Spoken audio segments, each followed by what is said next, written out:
ಇನ್ನೊಂದು ಕಡೆ ನಾವು ನೋಡ್ತಾ ಇದ್ದೀವಿ, ಇಲ್ಲಿ ಪ್ರಧಾನಿ ಮೋದಿ ಕೂಡ ಈಗ ಮತದಾನ ಪ್ರಕ್ರಿಯೆಗೆ ಮುಂದಾಗ್ತಾ ಇರುವಂಥ ಸಂದರ್ಭವನ್ನು ನಾವಿಲ್ಲಿ ಗಮನಿಸ್ತಾ ಇದ್ದೀವಿ. ಅದಕ್ಕಾಗಿಯೇ ಬಹಳಷ್ಟು ವಿಶೇಷ ವ್ಯವಸ್ಥೆಗಳನ್ನು ಕೂಡ ಅಲ್ಲಿ ಮಾಡಿಕೊಳ್ಳಲಾಗಿತ್ತು. ಪ್ರಧಾನಿ ಮೋದಿ ಸದ್ಯ ಈಗ ತಾವು ಮತ ಹಾಕುವಂಥ ನಿಟ್ಟಿನಲ್ಲಿ ಮತಗಟ್ಟೆ ಕಡೆಗೆ ಆಗಮಿಸ್ತಾ ಇದ್ದಾರೆ.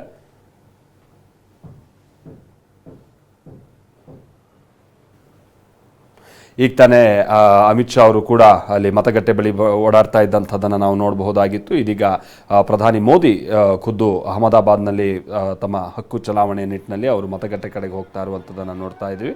ಈ ಸಂದರ್ಭದಲ್ಲಿ ಅಲ್ಲಿ ಅಮಿತ್ ಶಾ ಕೂಡ ಪ್ರಧಾನಿ ಮೋದಿಯನ್ನು ಎದುರಾಗ್ತಾರೆ. ಸೊ ಪಕ್ಷಕ್ಕೆ ಸಂಬಂಧಪಟ್ಟ ಹಾಗಿನ ಒಂದು ಶಾಲನ್ನು ಹೊತ್ತಿಸಿ ಅವರು ಕಂಗ್ರ್ಯಾಚುಲೇಟ್ ಮಾಡ್ತಾ ಇರುವಂಥ ಸಂದರ್ಭವನ್ನು ನಾವಿಲ್ಲಿ ನೋಡ್ತಾ ಇದ್ವಿ.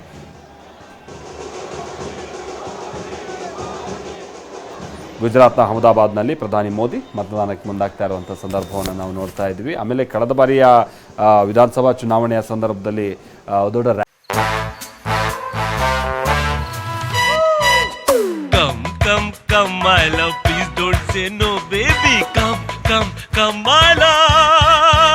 ವಿ-ಗಾರ್ಡ್ನ air coolers extra large cooling pad ನೊಂದಿಗೆ ಇದು ಎಂತೆಂಥವರನ್ನು ಕೂಲ್ ಆಗಿಸುತ್ತೆ. V Guard air coolers, long lasting cooling. Rally ಮುಖೇನವಾಗಿ ಬಂದರು ಅನ್ನುವಂಥದ್ದು ಕೂಡ ಭಾಳಷ್ಟು ವಿಶ್ಲೇಷಣೆಗೆ ಒಳಪಟ್ಟಿದ್ದಂಥ ಸಂಗತಿಯಾಗಿತ್ತು. ಬಟ್ ಈ ಬಾರಿಯ ಲೋಕಸಭಾ ಚುನಾವಣೆಗೆ ಸಂಬಂಧಪಟ್ಟ ಹಾಗೆ ಆ ರೀತಿಯಾದಂಥದ್ದು ರ್ಯಾಲಿ ಮತ್ತೊಂದು ನಾವು ಗಮನಿಸಿರಲಿಲ್ಲ. ಯಾಕಂದರೆ ಅದು ಭಾಳ ಆ ಸಂದರ್ಭದಲ್ಲಿ ಭಾಳ ವಿಶ್ಲೇಷಣೆಗೆ ಒಳಪಟ್ಟಿದ್ದಂಥ ಸಂಗತಿಯಾಗಿತ್ತು. ಬಟ್ ಅವ್ರು ಬರುವಂಥ ಸಂದರ್ಭದಲ್ಲಿ ಸಹಜವಾಗಿ ಪಕ್ಷಕ್ಕೆ ಸಂಬಂಧಪಟ್ಟ ಹಾಗಿನ ಕಾರ್ಯಕರ್ತರುಗಳು ಹಾಗೆ ಅಪಾರವಾದಂಥ ಬೆಂಬಲಿಗರು ರಸ್ತೆ ಅಕ್ಕಪಕ್ಕದಲ್ಲಿ ನಿಂತು ಮೋದಿ ಪರವಾಗಿ ಘೋಷಣೆಗಳನ್ನು ಹಾಕ್ತಾ ಇರುವಂಥದ್ದನ್ನು ಕೂಡ ನಾವಿಲ್ಲಿ ನೋಡಬಹುದಾಗಿದೆ. ಜನರ ಕಡೆಗೆ ಕೈ ಬೀಸುತ್ತಾ ಪ್ರಧಾನಿ ಕೂಡ ಇದೀಗ ಮತದಾನದ ಪ್ರಕ್ರಿಯೆಗೆ ಮುಂದಾಗ್ತಾ ಇರುವಂಥದ್ದನ್ನು ನಾವಿಲ್ಲಿ ನೋಡ್ತಾ ಇದ್ದೀವಿ. ಆಮೇಲೆ ಗುಜರಾತ್ ಮೇಲೆ ಈ ಬಾರಿ ಬಿಜೆಪಿ ಸಹಜವಾಗಿ ಬಹಳ ನಿರೀಕ್ಷೆಯನ್ನು ಇಟ್ಟಿದೆ. 25ಕ್ಕೆ 25 ಕ್ಷೇತ್ರಗಳನ್ನು ಮತ್ತೆ ಗೆಲ್ಲಬೇಕು ಅನ್ನುವಂಥ ನಿಟ್ಟಿನಲ್ಲಿ ಬಿಜೆಪಿ ಎಲ್ಲ ತೆರನಾದಂಥ ತಯಾರಿಯನ್ನೇ ಮಾಡಿಕೊಂಡು ದೊಡ್ಡ ಸಿದ್ಧತೆಯನ್ನು ಪ್ರಚಾರ ಸಂದರ್ಭದಲ್ಲಿ ಕೈಗೊಂಡಿದ್ದಂಥದ್ದನ್ನು ಕೂಡ ನಾವು ನೋಡಬಹುದಾಗಿತ್ತು. ಹಾಗಾಗಿಯೇ ಗುಜರಾತ್ಗೆ ಸಂಬಂಧಪಟ್ಟ ಹಾಗೆ ನಾವು ನೋಡೋದಾದರೆ ಈ ಬಾರಿಯೂ ಕೂಡ ಒಂದೇ ಹಂತದಲ್ಲಿ ನಡೀತಾ ಇರುವಂಥ ಚುನಾವಣೆಯಾಗಿದೆ. 25ಕ್ಕೆ 25 ಕ್ಷೇತ್ರಗಳಿಗೆ ಸಂಬಂಧಪಟ್ಟ ಹಾಗೆ ಅದರಂತೆ ಪ್ರಧಾನಿ ಮೋದಿ ತಮ್ಮ ಹಕ್ಕನ್ನು ಚಲಾಯಿಸುವಂಥ ನಿಟ್ಟಿನಲ್ಲಿ ಮತಗಟ್ಟೆ ಕಡೆಗೆ ಬರ್ತಾ ಇರುವಂಥದ್ದನ್ನು ನಾವಲ್ಲಿ ನೋಡ್ತಾ ಇದ್ದೀವಿ. ಅಮಿತ್ ಶಾ ಅವರು ಕೂಡ ಪ್ರಧಾನಿಗಿಂತ ಬಹಳ ತುಸು ಬೇಗನೆ ಬಂದು ಭಾಳಷ್ಟು ವ್ಯವಸ್ಥೆಯನ್ನು ಕೂಡ ಮಾಡ್ಕೊಳ್ತಾ ಇದ್ರು. ಅದರಂತೆ ಈಗ ಪ್ರಧಾನಿ ಎದುರಾಗ್ತಾ ಇದ್ದ ಹಾಗೆ ಪಕ್ಷದ ಶಾಲನ್ನು ಹೊತ್ತಿಸಿ ಬರಮಾಡಿಕೊಂಡ್ರು. ಒಂದು ಸಂಗತಿ ನಾವಿಲ್ಲಿ ಗಮನಿಸಲೇಬೇಕು. ಪ್ರತಿ ಬಾರಿ ಅವರು ಅಹಮದಾಬಾದಿಗೆ ಬಂದಂಥ ಸಂದರ್ಭದಲ್ಲಿ ಅವ್ರ ತಾಯಿನ ಭೇಟಿ ಮಾಡ್ತಾ ಇದ್ರು. ಹೋಗಿ ಅವ್ರ ತಾಯಿಗೆ ನಮಸ್ಕಾರ ಮಾಡಿ ಅದಾದ ನಂತರ ಮತದಾನ ಮಾಡ್ತಾ ಇದ್ರು.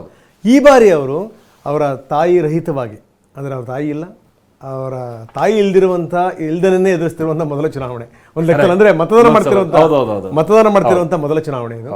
ನಿಜಕ್ಕೂ ಏನು ಅಂತಂದರೆ ಮೋದಿ ಅವರಿಗೆ ಅದು ಕಾಡ್ತಿರುತ್ತೆ ಖಂಡಿತವಾಗ್ಲೂ. ಹೌದು, ಯಾಕಂದರೆ ನಮ್ಮಲ್ಲಿ ಒಂದು ಮಾತಿದೆ ಮಾಲ್ತೇಶ್, ಏನು ಅಂದರೆ ನಾವು ತಾಯಿನೇ ಪ್ರೀತಿಸದೇ ಇರುವಂಥವ್ರು ಇನ್ನು ದೇಶವನ್ನು ಎಷ್ಟು ಮಟ್ಟಿಗೆ ಪ್ರೀತಿಸ್ತಾ ನಾವು ಅಂತ ಅಲ್ವಾ. ಮನೆಯಲ್ಲರೂ ಅಮ್ಮನೇ ಜ್ಞಾಪಕ ಆಗಲ್ಲ ಅಂದ್ರೆ ಭಾರತಾಂಬೆ ನೆನಪಾಗ್ತಾಳೆ ಅನ್ನುವಂಥದ್ದು ಮಾತಿದೆ. ಈ ಮಾತೃ ಪ್ರೇಮದ ವಿಚಾರಕ್ಕೆ ಸಂಬಂಧಪಟ್ಟಂಗೆ ಮೋದಿಯವ್ರ ಬಗ್ಗೆ ನಾವು ಹಲವಾರು ಸಂಗತಿಗಳನ್ನು ಕೇಳಿದ್ದೀವಿ.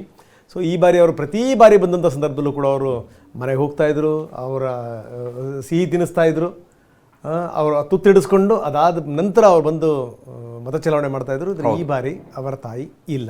ಮತದಾನ ಮಾಡಲಿಕ್ಕೆ ಆಗಮಿಸಿದಂಥ ಪ್ರಧಾನಿ ಮೋದಿಯವರು ಆ ದೃಶ್ಯಗಳನ್ನು ನಾವು ನೋಡ್ತಾ ಇದ್ದೀವಿ ಅಹಮದಾಬಾದ್ನಿಂದ. ಸೊ ಇನ್ನು ಕರ್ನಾಟಕದ 14 ಕ್ಷೇತ್ರಗಳಿಗೆ ಮತದಾನ ಆಗ್ತಾ ಇದೆ. ಅದರ ವಿವರಗಳನ್ನು ನಾವು ಬೆಳಗ್ಗಿನಿಂದ ನಿಮಗೆ ಕೊಡ್ತಾ ಇದ್ದೀವಿ. ಮೊದಲ 14 ಕ್ಷೇತ್ರಗಳು, ಅದನ್ನು ಲೆಕ್ಕದಲ್ಲಿ ದಕ್ಷಿಣ ದಂಡಯಾತ್ರೆ. ಈಗ ಕರ್ನಾಟಕದ ಉತ್ತರದ ಭಾಗದಲ್ಲಿ ಆಗ್ತಿರುವಂಥ ಚುನಾವಣೆ 14 ಕ್ಷೇತ್ರಗಳಿಗೆ. ಇದು ಉತ್ತರದ ದಂಡಯಾತ್ರೆ. ಎಲ್ಲರೂ ಕೂಡ ಸಾಕಷ್ಟು ಎಫರ್ಟ್ ಹಾಕಿದ್ದಾರೆ. ನೋಡಬೇಕು ಏನೇನಾಗುತ್ತೆ, ಏನು ಎತ್ತ ಮತದಾರನ ಮನಸ್ಸಿನಲ್ಲಿ ಏನೇನಿದೆ ಅಂತ. ಮತದಾನ ಮಾಡಲಿಕ್ಕೆ ಆಗಮಿಸಿದಂಥ ಪ್ರಧಾನಿ ಮೋದಿಯವರ ದೃಶ್ಯಾವಳಿಗಳನ್ನು ನಾವು ತೋರಿಸ್ತಾ ಇದ್ದೀವಿ ಅಹಮದಾಬಾದ್ನಿಂದ. ಪ್ರಧಾನಿ ಮೋದಿ ಆ ಭಾಗದ ಬಿಜೆಪಿಯ ಅಭ್ಯರ್ಥಿ ಕೂಡ ಆಗಿರುವಂಥ ಅಮಿತ್ ಶಾ ಅವರ ಜೊತೆಗೇ ಹೆಜ್ಜೆ ಹಾಕ್ತಾ ಮತದಾನಕ್ಕೆ ಮುಂದಾಗ್ತಾ ಇರುವಂಥದ್ದನ್ನು ನೋಡ್ತೀವಿ. ಇಬ್ಬರು ಕೂಡ ಗಾಂಧಿನಗರ ಕ್ಷೇತ್ರಕ್ಕೆ ಸಂಬಂಧಪಟ್ಟ ಹಾಗೆ ಗುಜರಾತ್ನ ಅಹಮದಾಬಾದ್ನ ಗಾಂಧಿನಗರ ಲೋಕಸಭಾ ಕ್ಷೇತ್ರಕ್ಕೆ ಸಂಬಂಧಪಟ್ಟ ಹಾಗಿನ ವ್ಯಾಪ್ತಿಯಲ್ಲೇ ಬರುವಂಥ ಮತದಾರರು ಕೂಡ ಯಾರೋ ಅಮಿತ್ ಶಾ ಆಗಿರ್ಬೋದು, ಹಾಗೆ ಮೋದಿಯವರು ಕೂಡ ಆಗಿರ್ಬೋದು. ಅದರಂತೆ ಮೋದಿ ತಮ್ಮ ಮತಗಟ್ಟೆ ಬಳಿ ಹೋಗಿ ಈಗ ಗಾಂಧಿನಗರದ ಕ್ಷೇತ್ರಕ್ಕೆ ಸಂಬಂಧಪಟ್ಟ ಹಾಗಿನ ತಮ್ಮ ಹಕ್ಕನ್ನು ಚಲಾಯಿಸ್ತಾ ಇರುವಂಥ ಸಂದರ್ಭವನ್ನು ನೋಡ್ತಾ ಇದ್ದೀವಿ. ಅಮಿತ್ ಶಾ ಕೂಡ ಮೊದಲೇ ಹೇಳಿದಾಗೆ ಬೆಳ್ಳಂಬೆಳಗ್ಗೆನೇ ಅವರು ಮತಗಟ್ಟೆ ಕಡೆ ಬಂದಿದ್ದರು. ಅಲ್ಲೆಲ್ಲ ವ್ಯವಸ್ಥೆಯನ್ನು ಮಾಡ್ಕೊಳ್ತಾ ಇದ್ದರು. ಪ್ರಧಾನಿ ಮೋದಿ ಬರುವಿಕೆಗಾಗಿ ಅವರು ಕೂಡ ಕೆಲ ಸಿದ್ಧತೆಯಲ್ಲಿದ್ದರು. ಅದರಂತೆ ಇಲ್ಲಿ ರ್ಯಾಲಿ ಮಾಡೋದು ಮತ್ತೊಂದು ಪ್ರಚಾರಕ್ಕೆ ಇದು ಯಾವುದೇ ಹಂತದಲ್ಲಿ ಈಗ ಅವಕಾಶ ಇರೋದಿಲ್ಲ. ಆದರೆ ಬರ್ತಾ ಇರುವಂಥವ್ರು ಯಾರು, ಪ್ರಧಾನಿ ನರೇಂದ್ರ ಮೋದಿ ಹೀಗಾಗಿ ಅವರ ಅಪಾರವಾದಂಥ ಬೆಂಬಲಿಗರು, ಕಾರ್ಯಕರ್ತರು ಪಕ್ಷ ರಸ್ತೆಯ ಈ ಕೆಳಗಳಲ್ಲೂ ನಿಂತು ಅವ್ರ ಪರವಾಗಿ ಜಯಘೋಷ ಹಾಕ್ತಾಯಿದ್ರು. ಹಲವು ಮಂದಿ ಅವರಿಗೊಂದು ಹಸ್ತಲಾಘವ ಕೊಡಬೇಕು ಅನ್ನುವಂಥ ನಿಟ್ಟಿನಲ್ಲಿ ಪ್ರಯತ್ನ ಪಟ್ಟರು. ಆಮೇಲೆ ಕೆಲವರು ತಾವೇ ಬಿಡಿಸಿ ಬಂದಿದ್ದಂಥ ಚಿತ್ರಗಳು ಅಥವಾ ಕೆಲ ಪುಸ್ತಕಗಳನ್ನೆಲ್ಲ ಕೊಟ್ಟು ಅದರಲ್ಲಿ ಪ್ರಧಾನಿಯ ಆಟೋಗ್ರಾಫನ್ನು ಪಡಿತಾ ಇರುವಂಥದ್ದನ್ನು ಕೂಡ ನಾವಿಲ್ಲಿ ನೋಡ್ತಾ ಇದ್ವಿ. ಪ್ರಧಾನಿ ಕೂಡ ನೋಡಿ ಅಲ್ಲಿ ಕೆಲ ಫೋಟೋಸ್ಗಳನ್ನೆಲ್ಲ ತಂದಿರುವಂಥದ್ದನ್ನು ಕೂಡ ಅವರೇ ಬಿಡಿಸಿರುವಂಥ ಚಿತ್ರಗಳು ಅಂತ ಕಾಣಿಸುತ್ತೆ. ಹೀಗೆ ಪ್ರಧಾನಿಯವರನ್ನು ಎದುರುಗೊಂಡಂಥ ಸಂದರ್ಭದಲ್ಲಿ ತಮ್ಮದೇ ಆದಂಥ ರೀತಿಯಲ್ಲಿ ತಮ್ಮ ಅಭಿಮಾನ ಮೆರೆಯುವಂಥ ಅವರ ಅಭಿಮಾನಿಗಳನ್ನು ನಾವು ನೋಡ್ತಾ ಇರ್ತೀವಿ.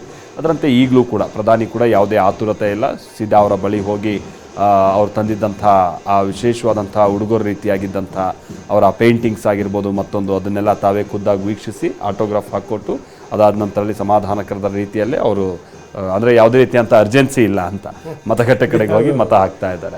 ಇದೆಲ್ಲದರ ಜೊತೆಗೆ ಏನಂದರೆ ಮೋದಿ ಅಂತ ಮಾತ್ರ ಅಲ್ಲ, ಯಾವುದೇ ನಾಯಕರಿಗೆ ಬಹಳಷ್ಟು ಕೆಲಸಗಳಿರ್ತವೆ, ಆದರೆ ಇಂಥ ಕೆಲಸಗಳಿಗೂ ಕೂಡ ಅವ್ರು ಸಮಯ ಇಟ್ಟಿರ್ತಾರೆ. ಕರೆಕ್ಟ್. ಯಾಕಂದರೆ ಏನೇನು ದೊಡ್ಡ ಕೆಲಸ ಮಾಡಿದ್ರು ಅನ್ನೋದು ಬರಲ್ಲ, ಯಾವ್ಯಾವ ಸಣ್ಣ ಪುಟ್ಟದಕ್ಕೆ ಸ್ಪಂದಿಸಿದ್ವಿ ಅನ್ನುವಂಥದ್ದು ಇದೆಯಲ್ಲ, ವೆರಿ ಇಂಪಾರ್ಟೆಂಟ್. ಮಲ್ತೇಶ್ ಏನು ಅಂತಂದರೆ ಮೊನ್ನೆ ಅವರು ಈ ಬೆಂಗಳೂರಿಗೆ ಬಂದಂಥ ಸಂದರ್ಭದಲ್ಲಿ, ಕರ್ನಾಟಕಕ್ಕೆ ಬಂದಂಥ ಸಂದರ್ಭದಲ್ಲಿ ಯಾವುದೋ ಒಂದು ಮಗು ಒಂದು ಚಿತ್ರನ ಇದು ಮಾಡ್ತಾ ಇತ್ತು, ಅದರಿಂದ ಅವ್ರು ಕರೆದ್ರು, ಅವರು ಅದನ್ನ ತರಿಸ್ಕೊಂಡ್ರು.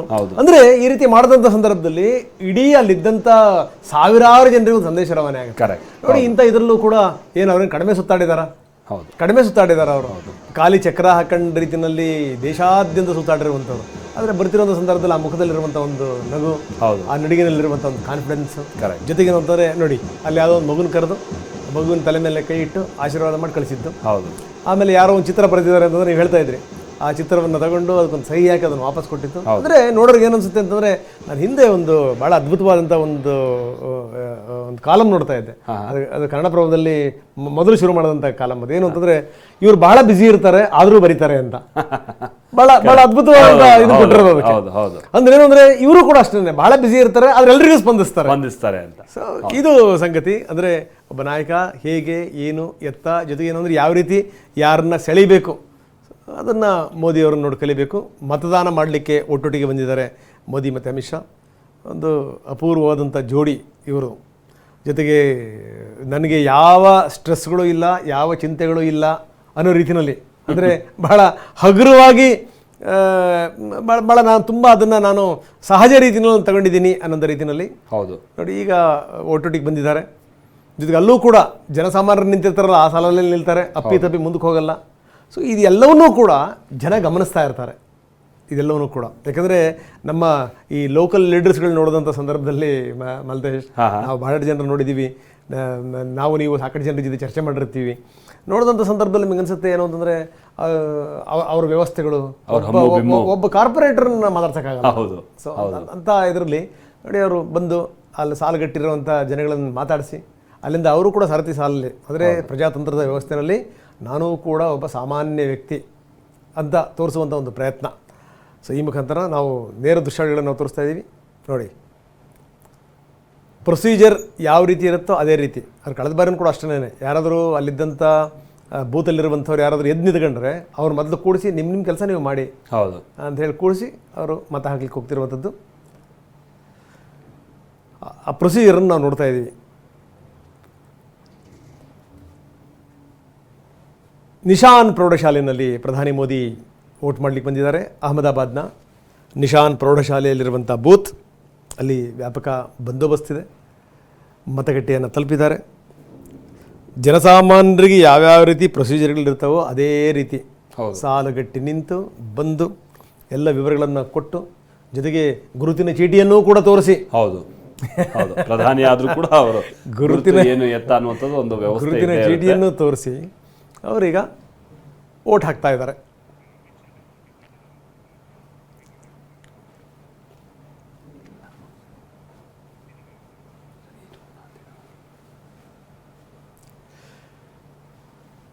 ಸೊ ಈ ರೀತಿ ಜೊತೆಗೇನು ಅಂತಂದರೆ ನೋಡಿ, ಅಮಿತ್ ಶಾ ಕೂಡ ಬಂದಿದ್ದಾರೆ. ಆ ಕ್ಷೇತ್ರದ ಅಭ್ಯರ್ಥಿ ಕೂಡ ಗಾಂಧಿನಗರದಿಂದ ಅವರು ಎರಡನೇ ಬಾರಿ ಈ ಬಾರಿ ಮರು ಆಯ್ಕೆಯನ್ನು ಬಯಸಿರುವಂಥದ್ದು. ಕಳೆದ ಬಾರಿ ಬಹಳ ದೊಡ್ಡ ಮಟ್ಟದಲ್ಲಿ ಅಂತರದಲ್ಲಿ ಅವರು ಗೆದ್ದಂಥದ್ದು. ಹಾಗಾಗಿ ಈ ಬಾರಿ ಕೂಡ ಅಂತಹದ್ದೇ ಒಂದು ಗೆಲುವಿನ ನಿರೀಕ್ಷೆಯಲ್ಲಿದ್ದಾರೆ. ಆಮೇಲೆ ನಾನು ಹೇಳಿದಾಗೆ ಗುಜರಾತ್ನ 25 ಕ್ಷೇತ್ರಗಳನ್ನು ಮತ್ತೆ ಗೆಲ್ಲುವ ಮುಖೇನವಾಗಿ BJPಗೆ ಒಂದು ಬಲ ಆಗಬೇಕು ಅನ್ನುವಂಥ ನಿಟ್ಟಿನಲ್ಲಿ ಅವ್ರ ಪ್ರಯತ್ನ ಇದೆ. ಯಾಕೆ ಅಂತಂದರೆ ಈಗ 93 ಕ್ಷೇತ್ರಗಳೇನು ನಡೀತಾ ಇದೆ, ಇದರಲ್ಲಿ ಬಹುಪಾಲು ಕಳೆದ ಬಾರಿ BJP ಈ ಕ್ಷೇತ್ರಗಳನ್ನು ಗೆದ್ದಿತ್ತು. ಸುಮಾರು 73 ಕ್ಷೇತ್ರಗಳನ್ನು ಇವತ್ತು ನಡೀತಾ ಇರುವಂಥ ಚುನಾವಣೆಯ ಕ್ಷೇತ್ರಗಳನ್ನು BJP ಕಳೆದ ಬಾರಿ ಗೆದ್ದಿತ್ತು. 2009, 2014 ಹಾಗೆ 2019ರಲ್ಲಿ ಇವತ್ತು ನಡೀತಾ ಇರುವಂಥ ಈ 93 ಕ್ಷೇತ್ರಗಳಿಗೆ ಸಂಬಂಧಪಟ್ಟ ಹಾಗೆ ತನ್ನ ಬಲವನ್ನು BJP ಹೆಚ್ಚಿಸಿಕೊಂಡೇ ಬಂದಿದೆ. ಹಾಗಾಗಿ ಈ ಬಾರಿಯೂ ಕೂಡ ಈ ಕ್ಷೇತ್ರಗಳು ಅತಿ ಮುಖ್ಯ ಆಗಿದೆ. ಅಲ್ಲಿ ಡಿಂಪಲ್ ಯಾದವ್ ಅವರಿದ್ದಾರೆ ಇಲ್ಲಿ ಉತ್ತರ ಪ್ರದೇಶದಿಂದ, ಆಮೇಲೆ ಈ ಬಾರಿ ಸುಪ್ರಿಯಾ ಸುಳೆ ಅವರು ಕೂಡ ಮಹಾರಾಷ್ಟ್ರದಿಂದ ಅವರು ಸ್ಪರ್ಧೆ ಮಾಡ್ತಾ ಇರುವಂಥದ್ದು. ಹೀಗೆ ಈ ಬಾರಿ ಕೂಡ ಘಟಾನುಘಟಿಗಳು ಈ 93 ಕ್ಷೇತ್ರಗಳಿಗೆ ಸಂಬಂಧಪಟ್ಟ ಹಾಗೆ ನಾವು ಹೆಸರಿಸಬಹುದಾಗಿದೆ. ಆದರೆ BJP ಬಹಳಷ್ಟು ನಿರೀಕ್ಷೆಗಳನ್ನು ಇಟ್ಕೊಂಡಿದೆ.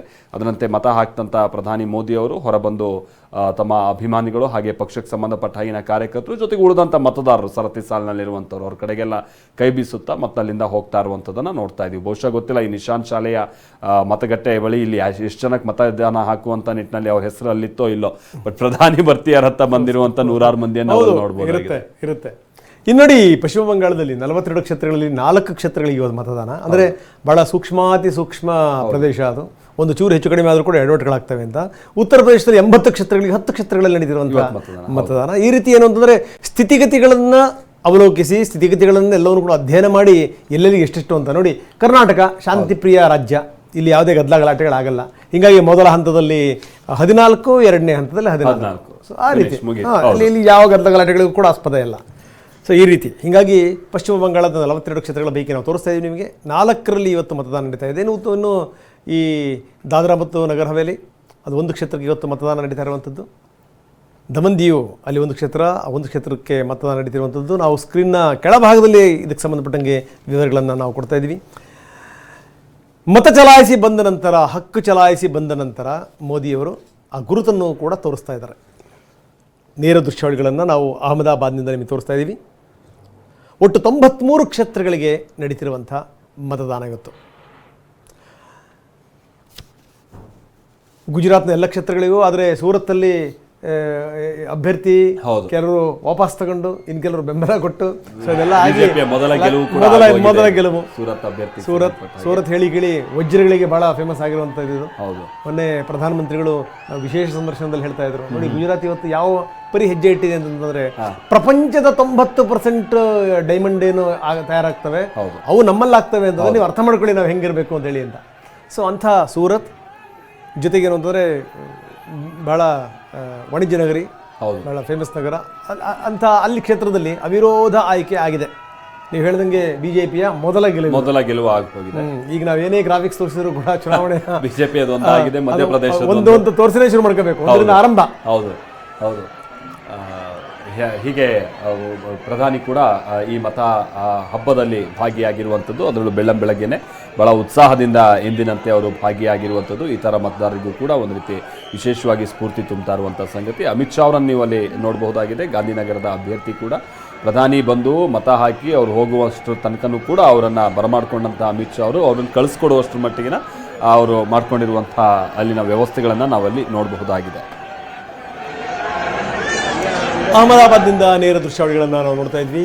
ಬಂದು ಅವರು ಸರತಿ ಸಾಲಿನಲ್ಲಿ ನಿಂತು ಗುರುತಿನ ಚೀಟಿಯನ್ನು ತೋರಿಸಿ ಪ್ರೊಸೀಜರ್ ಯಾವ ಪ್ರಕಾರ ಇದೆಯೋ ಅದೇ ರೀತಿ ಮತದಾನವನ್ನು ಮಾಡಿ ಮತ್ತೆ ಜನರಿಗೆ ಕೈ ಬೀಸಿ ಇಬ್ಬರು ನಾಯಕರು ಕೂಡ ಹೊರಟಿರುವಂತ. ಹೌದು, ರಾಜ್ಯಕ್ಕೆ ಸಂಬಂಧಪಟ್ಟ ಹಾಗಿನ 2ನೇ ಹಂತದ ಮತದಾನ, ದೇಶಕ್ಕೆ ಸಂಬಂಧಪಟ್ಟ ಹಾಗಿನ 3ನೇ ಹಂತದ ಅಂದ್ರೆ ಬೇರೆ ಬೇರೆ ಕಡೆಗೆ ನಾವು ಸುಮಾರು 12 ರಾಜ್ಯಗಳಿಗೆ ಸಂಬಂಧಪಟ್ಟ ಹಾಗಿನ 93 ಕ್ಷೇತ್ರಗಳಿಗೆ ಸಂಬಂಧಪಟ್ಟ ಹಾಗಿನ 3ನೇ ಹಂತದ ಮತದಾನ ಇವತ್ತು ನಾವು ನೋಡ್ತಾ ಇರುವಂತದ್ದು.